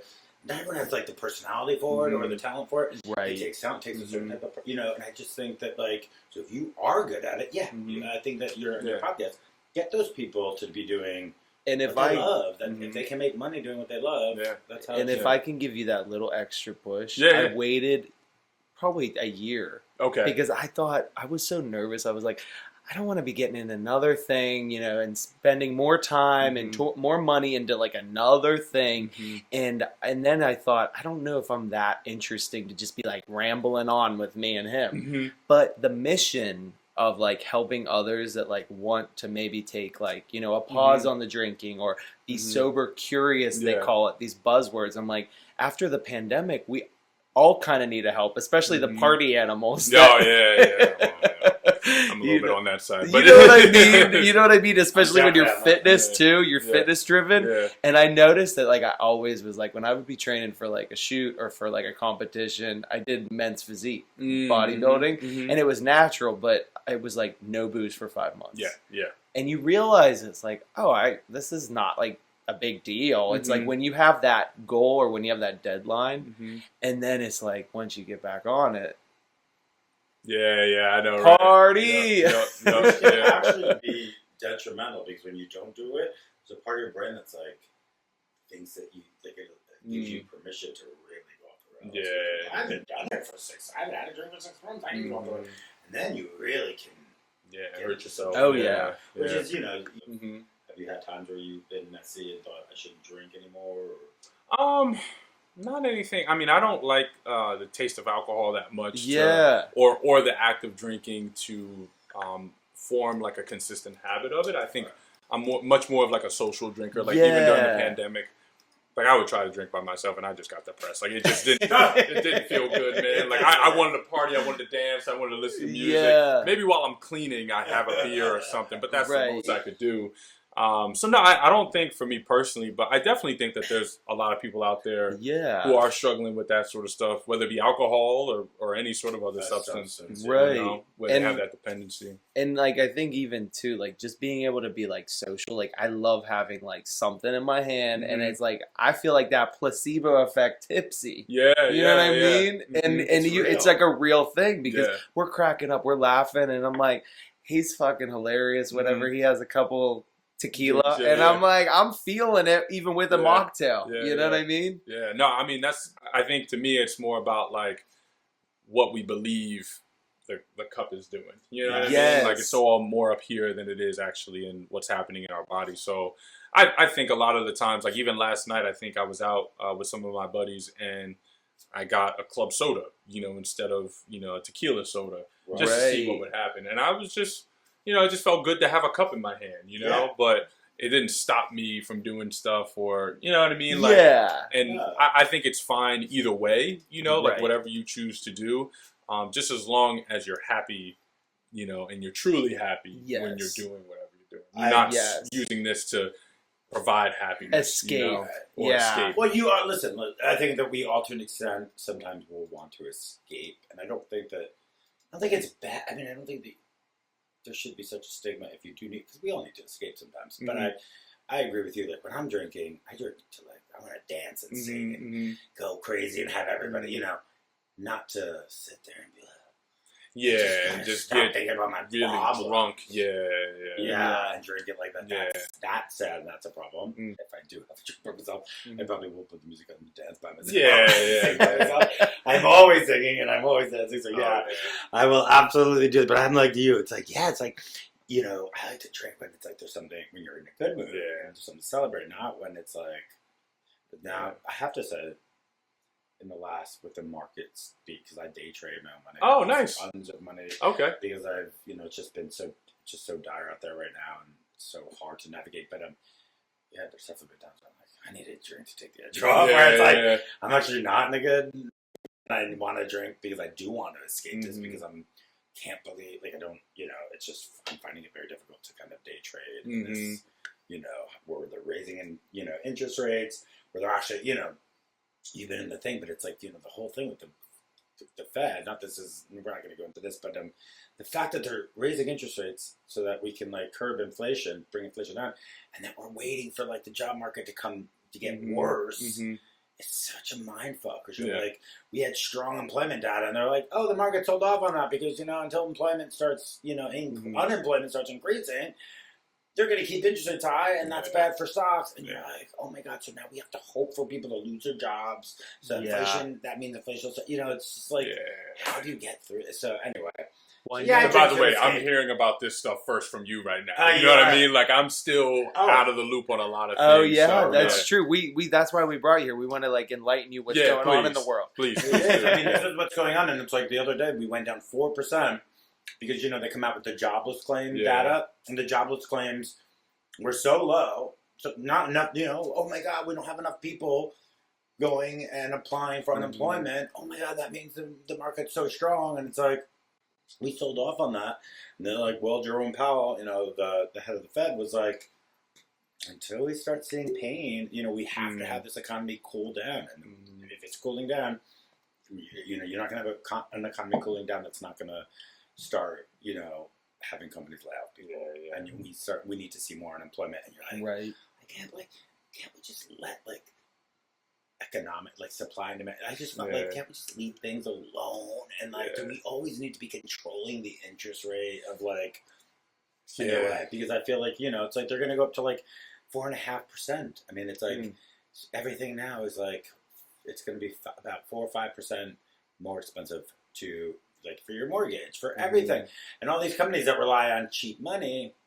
They're all getting screwed. Yeah. He's not worried. He's driving a G-Class. Oh, no. Well, it's not mine. No, that G-Wagon, yeah. Is that wait, can you tell that is one of my favorite. Was that a Big Brother thing? Or you said something about Cameo? Yeah. So, no, Cameo is... was just a dinner. Yeah, that was just a dinner that we had with the folks over there who pretty much wanted to do a group launch with us. So, yes, my Cameo is now open and available. I posted it on my Instagram. So, if any fans want me to shout them out, send birthday messages, can you discuss your rates? What do we get? I think right now, I have it at $30, which is perfect. pretty reasonable, I think, from what I've been told. $30 for how much? For one video. Nice. How long is with the one video? Is it I think I can't remember. I think it's 30 seconds or something like that. that. Cool. Yeah, something like that. So yeah, I've been put on the Cameo. Awesome. But yeah, as far as organizing post-show stuff, I didn't know what the hell we'd be doing. I thought we would have to get an Airbnb, but fortunately, Todrick Hall is a former huge fan. Yeah, he's a huge fan and former celebrity Big Brother player. Right. So he was on Big Brother. Todrick. Oh yeah. Oh, yeah. So he's letting us crash at his place. Temporarily, I believe. Nice. So we're hanging awesome. out with him. I saw you. It was you and Pooch and Turner taking photos, and I was like, oh my God, they're having such a good time. It was a good little glimpse into what you guys are going through. Yeah, you were doing a photo shoot. What was that for? Oh, that photo shoot was just so that photographer. So I think it's E Studios. I forgot the Instagram handle, but. You'll DM it. Yeah, we'll DM it. Yeah, so that photographer did photo shoots for a lot of past Big Brother players, and I think he was reaching out to Pooch and said, "Hey, however many people I can get, come on over." And I think he really just did a great job of showing us how he operates, man. The lighting, you're in this space and you're like, this looks very bland, but then you take a picture. Oh yeah, it was a garage. Oh yeah, it was a garage. Yeah. So you're in this space, how can you make good photography out of this? And he sets it up perfect to have certain shadows casted in different. Anyway, it was really cool. So it was fun. That's cool. I think that's the first time I did an official photo shoot, but I definitely want to go. Oh, back nice. To it. Yeah, you were. I'm connecting you with my agent. Okay, nice. Can you talk a little bit, even details, where have you guys gone out to? What restaurants have you guys? Well, where have we been? So everything's been in mostly the Sherman Oaks area. So we went to Crave Cafe this morning for some breakfast. Had a great crepe. Oh my God, that crepe was to die for. What kind of crepe? It was a strawberry, banana, and blueberry crepe with a little bit of Nutella on top. I see you like the sweet stuff. Yeah. Every now and then, man, But I shared it with Turner, Megan, and Pooch. Isn't Megan amazing? Oh, dude. People were saying Megan, they're having Megan on the podcast is doing the Lord's work. People are so crazy. They might be right. I don't know. I was like, I love it. I was like, Megan, someone just said it's doing the Lord's work. So sweet. That's amazing. She actually got this whole thing rolling. Yeah. Oh, yeah. Because I reached out to her. And this is is just a little insider transparency. Mm-hmm. I want to give people tips. Mm-hmm. If you want to get a hold of somebody, make sure you follow their girlfriend that has a little bit less clout because she'll see that DM. There it is. Yeah, so you got see the that DM. When he said to you, I was like, I was just thinking it's a far-fetched, but then I could tell because I studied social, I could tell when somebody's okay, their engagement isn't high because they're using this as their business. This isn't you're trying to get tons of likes and stuff. You're trying to use it as a business platform where then when other people kind of get these really, really high engagements and it's just over the photo, they kind of get lost in you're not really able to keep up with in contact. You know what I mean? Mm-hmm. Yeah, they were like the stuff that was when they were talking about you. They were saying Monte's you can see from his social media, he likes his privacy. And he's not really like, look what I'm doing every 2 seconds of the day. So that actually worked in his favor because I was like, I mean, Monte's a runner. Like, there's no way Monte must be like whatever. But I think he was like, no, I think having done Turner and Megan, they would be like, oh, we've done that podcast. Yeah, and that's exactly what happened. Yeah. So I that's talked going to to work in Turner. our favor. And I was like, oh my God, thank God. I literally talked to Turner and I was like, hey man, you know this guy, you were on this podcast, and we talked about it, and I was like, okay, cool. So awesome, I was like, you could do a million other things, and I was like, I love that Monte's like willing to come over here. Well, he wouldn't be wasting his time if he didn't know like the connection, because I mean, you got a limited amount of time here. Yeah, that's a very good point. It got so many it was like out for a day, and it already had the Megan and Turner. But it had like 25,000 views, like so quick. And these are people that are actually watching it, like they care about it, not just like clicking. But it's kind of incredible. I mean, it's just growing, and Big Brother Nation. Oh yeah, that's a real thing. Yeah, the BB family, man. I never watched the live feeds, but like there are some serious live feeders. Oh yeah, I've heard. Just based off of things that I didn't even know I said, I've gotten some feedback about. So I hate to say the word masturbation, but like when people are like, and you don't have to answer this, we can cut it out. People take care of business in the house. It's like, is there a place where everyone's like, okay, with you need to like, I'm sorry. Sort yourself out. This is real stuff. Okay. What do people do? Or do they just do that with the cover? Just give us like, people want to know. Listen, I don't know what the hell anybody else did. Okay, I stay true to myself to make sure that I wasn't engaging in that sort of stuff because I just. And for a male, I think it's another layer of difficulty because there's literally physical things that happen. Yes. That you wake up in the morning and you're like, oh my you're in God. pain. Yeah. So you're like on TV. That's what I'm saying. Like, are you like, oh my God, every morning wake up you're stressed out about right. But I will say that, people find a way. Yeah. I was going to say to him, I was like, people figure it out. Yeah. Well, because you just think about it and you're like, because like I know personally I could easily, and not easily, but like I could definitely go 3 months without having to do anything like that or have sex with anybody. Yeah. Yeah. Because you're so like, there's so much other shit going on, so much other stimuli. Right. But I was wondering about it because I was like, wonder what people do if because I know people that got crazy sex drives that are like I know some guys that are like it's like multiple hours a day. I'm like I don't know where you find the energy, time, or desire to do anything like that. But that must but if somebody's like that's just the way they're wired, they're gonna need to find some private space. And I just thought there isn't much in the Big Brother house. And it's gotta be hard. It's the Daniel thing because I thought you handled yourself so well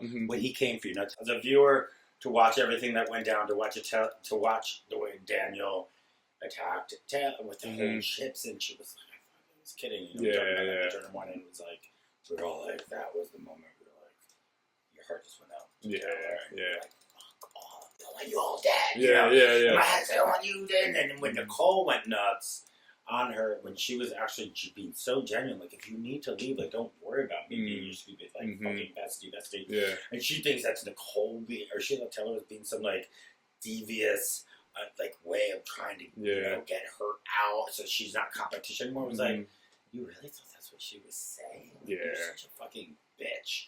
I couldn't stand Nicole. She was just, she had this, like, I've met girls like her, and I found her so, like, she's one of those people that's like charming at first, and then you're like, you're actually kind of not, And I knew you again. This is just as a viewer. That's how I felt. And watching it, I was so happy that she got taken down. So it was crazy that Daniel, the way it all worked for us as viewers, because first it was like we saw Kyle struggling because he wanted Alyssa to stay, and then. He's partners with him.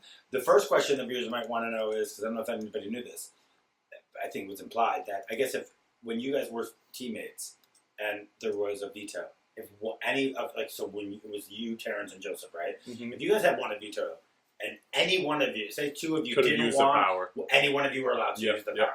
Interesting. Okay, because I don't know if they made that clear to the viewers. Oh, okay. But anyway, so explain again. So then you decided, you know what? leave dominations the same, and then he thought that you were being, I was being sketchy, you trying to like use reverse psychology or something. Like, Yeah. what was going on there? And because then you were like, because then it was like, if he wants me to leave them the same, because I don't buy anything Monte says today, I'm now going to take them down. How crazy was that? Tell us how crazy that was. Yeah, it was awfully ironic because I think as much as I possibly could, I tried to play like a clean game, follow through with what I said. Right. So this opportunity to leave the nominations the same came because we were trying to protect Michael and Brittany. They were the only festy besties that didn't have somebody outside the leftovers aligned or a part of their festy besties. Right. So, my head, I'm like, okay, well, how in the world am I going to convince them not to use the power? Well, I said, okay, well, they probably wouldn't want Nicole to go on the block naturally if they can avoid that, right? But, I know how much they want to get Taylor out. So I said, all right, well, what can I use as information to sort of give them a case to not use it? So what I told them was the information that I had been given all week from Jasmine, Indy, which is that the three of those girls did not trust Nicole, right? So I went up to Nicole and Daniel because I was like, I might as well have both you in the room. And I shared exactly that. I said the three of them came up to me this week and told me that this is how they felt about your game. All the honest truth, all just whatever it was in order to get them to that point. Right. And I guess they thought that I was trying to, fool them or something. And they looked at that and said, Monte's lying. They went to Jasmine. They went to Indy. They went to Alyssa and said, Monte said this, that, and the third about you. And then Jasmine came up to me right after. It's like, yeah, Nicole's going crazy. She said that you said all this stuff. And unfortunately, I had to deny in that moment, like, no, I didn't. Of course I did. But I was like, no, I didn't. She's gone crazy. Why would I ever want to do such a thing? And then Daniel used the power of veto to pretty much evict his friend and make sure that the following week, if he didn't win HOH, he was going home, which is exactly what happened. So it was probably the biggest blunder of the season. Crazy that was like, wild. Did you just see what happened with Pooch? And Nicole was just totally. What was really funny when the girl? It did not take much to lose those girls. Yeah. It was Nicole told them, she was like, guys. That was the best. I'm just letting you all know. And I'll be making sure that I take care of you, and all of you. Oh, is that what she said? That's what she tells the girls. Oh, wow. 2 seconds later, they're all like, somebody comes over to kind of say that they think Nicole's out, and they were like, I don't know if we can trust her. She just told us she was a cop. She was lying to us all. Like, it was that whatever they had going on was so flimsy. You know what I mean? Yeah. Those girls turned on a dime. They turned on her so quickly. But I thought this was one of the most interesting scenes. When Daniel was coming, he was like, God, he was grilling you. Yeah. I thought you handled yourself well. How was it, though, knowing you're on TV?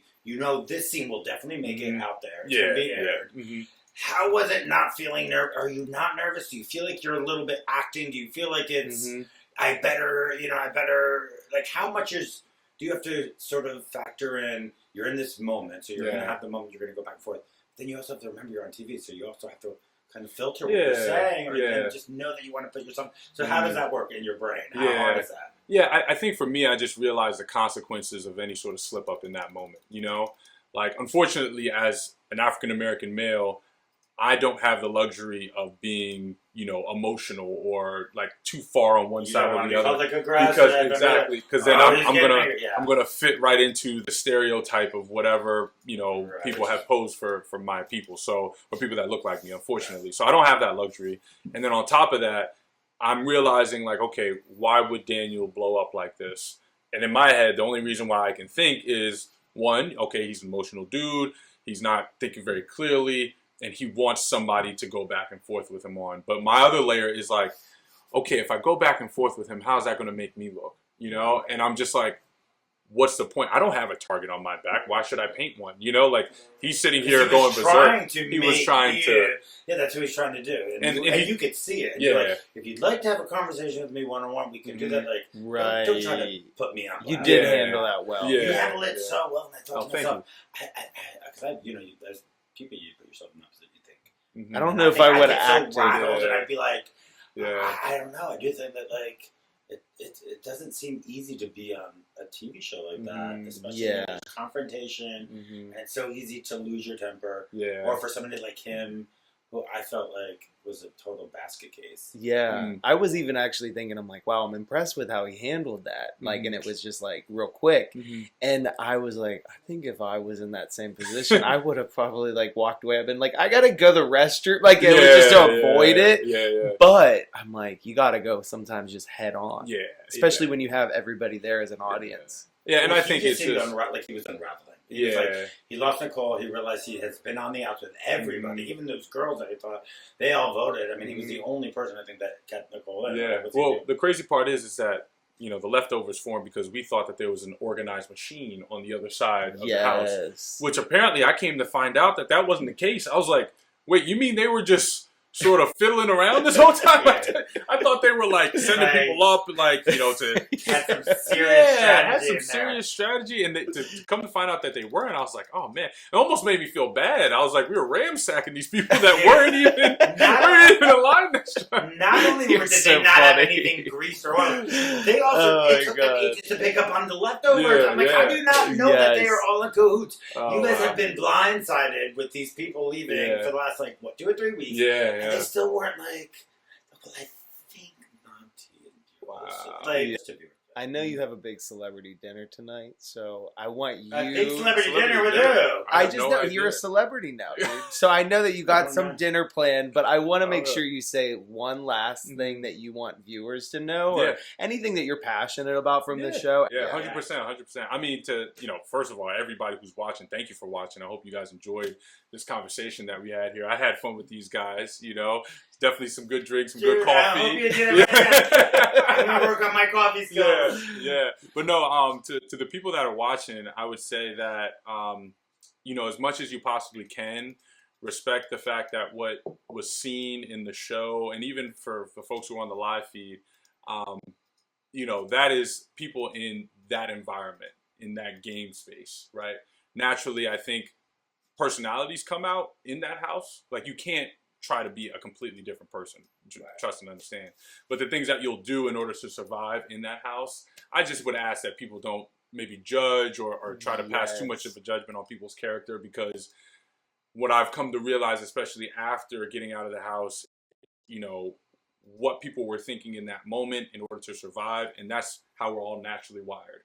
We fear things out of survival. We do things out of survival. Like, that is what we're operated on. So if we're in that house and things were done, I would hope that people who are in that house aren't taking with the same lens of, why did they just do this thing? Yeah. Where they're playing a game, they could be doing things in order to make sure they advance what they think is advancing their game, but they don't have your lens where you're seeing all the other 360-degree view. Yes. Hence why, people have come up to me and said, oh man, you should have chose Turner, you should have done this. I was like, dude, I had no idea. No. You know what I mean? Like, you chose the right one because that was the right one in the moment. Right, exactly. I mean, listen, it was not obvious who would have. I mean, I thought you definitely would not. I would not have taken Turner to the end. I thought that was taking Teller made total sense. Right. I'm glad somebody felt that. Oh, yeah. I'm not putting anything down with Teller. Are you saying that not a lot of people felt like that was a good move? I think naturally people want to take credit for knowing something ahead of time. Right. But I believe that a lot of people thought I should have took Turner, because come to find out, like, during those roundtable discussions or whatever, maybe they had talked about it in jury that, like, I would have a better case with the jury than Turner. I just didn't see it that way. Yeah. I thought you guys were neck and neck. Right. And I think, but I do, and I think, because you even said my biggest move was actually taking out Turner. Yeah. Which I was like, this is, like you said, I read something that you said. I was like, he was what you were like. I thought everything aligned. All the stars had aligned. Yeah. It felt like that. It really did. Honestly. He has literally now done everything right as he coasted into this, and you deserve to win. And I'm really happy for Taylor too, because I mean, I thought Taylor was fun, and like, I love girls like Taylor. I'd be like probably really like close friends with her, best friends with her. But that doesn't mean that she deserved to win. You know what I mean? I thought she did that great speech, and I think it's kind of like, I just can't even believe the vote was 8-1. Yeah. Like, who voted for you? Turner. Well, I mean, just Turner.